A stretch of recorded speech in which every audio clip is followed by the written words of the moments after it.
আজকে সকালটা একটু দেরি করেই শুরু হয়েছে। কারণ হচ্ছে আজ আরও অফিস যায়নি, মানে যেতে পারিনি। কারণ কাল অফিস থেকে ফেরার পর থেকে ওর বেশ জ্বর। তাই বললো আজকে বাড়ি থেকেই করে নেবে। তাই আমারও একটু রেহাই, একটু দেরি করে কাজ করলেও হবে। হাই এভরিওয়ান, আমি সুপর্ণা আর আমার নতুন একটা মিনি ব্লগে তোমাদের সকলকে অনেক অনেক ওয়েলকাম। আশা করছি তোমরা সবাই খুব ভালো আছো, আমিও ভালো আছি। তো সকাল সকাল মোটামুটি সব কাজ সেরে নিয়ে দেখো জামাকাপড়গুলোও গুছিয়ে রাখছি। তো স্নানও হয়ে গেছে, তারপরেই যাব রান্নার দিকে। কারণ আজকে একটু তাড়াও আছে, আজকে যাব একটু মা বাবার সাথে দেখা করতে।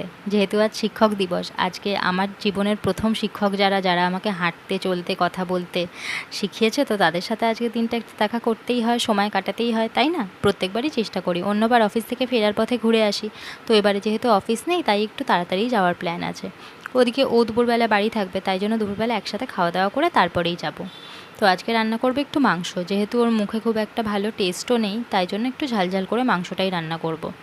তার জন্য আমি কি করছি, আজকে নুন, হলুদ, লঙ্কা গুঁড়ো, জিরে গুঁড়ো, ধনে গুঁড়ো, আদা রসুন পেস্ট, পেঁয়াজ কুচোনো আর সর্ষের তেল দিয়ে ভালোভাবে মাংসটাকে ম্যারিনেট করে রেখে দিলাম।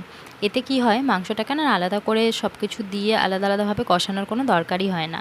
এভাবে রেখে দেওয়ার পরে মিনিট 15 বা আধ ঘন্টা যদি রাখা যায় খুব ভালো। তারপরে আলুটা ভেজে ওই কড়াইতেই এই মাংসটা দিয়ে, আর কোনো আলাদা করে মশলা দেওয়ার দরকার নেই। নুনটা স্বাদ মতো যদি আরও লাগে পরে দেওয়া যেতে পারে। বাদবাকি ভালোভাবে কষিয়ে লাস্টে গরম জল দিয়ে দিতে হবে। ব্যাস, খুব সিম্পলভাবেই হয়ে যায়। এতে না বেশি সময়ও কম লাগে আর খেতেও ভীষণ ভালো হয়। তো আমি যখন তাড়াহুড়ো করে করি এভাবেই করি, বেশ সহজ হয়। আর তারপরে কি একটু ঢ্যাঁড়স ভাজা করব, তো দেখলাম সেরকম কোনো সবজিও নেই, তাই জন্য ঢ্যাঁড়স আর সঙ্গে কিছু সবজিও আনিয়ে নিলাম জিপ্রো থেকে। দাদা 15 মিনিটের মধ্যে ডেলিভারিও করে দিল। আর দেখো না, ডেলিভারি নিতে গিয়ে দেখছি এই গাছের পাতাগুলোর অবস্থা।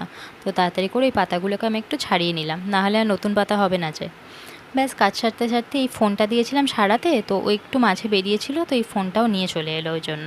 কারণ এই ফোনটা না অনেক দিন ধরেই সারানো হয়নি। তো চলো, আবার দেখা হবে অন্য কোনো একটা ব্লগে। আজকের মতন এই পর্যন্তই। সবাইকে টাটা।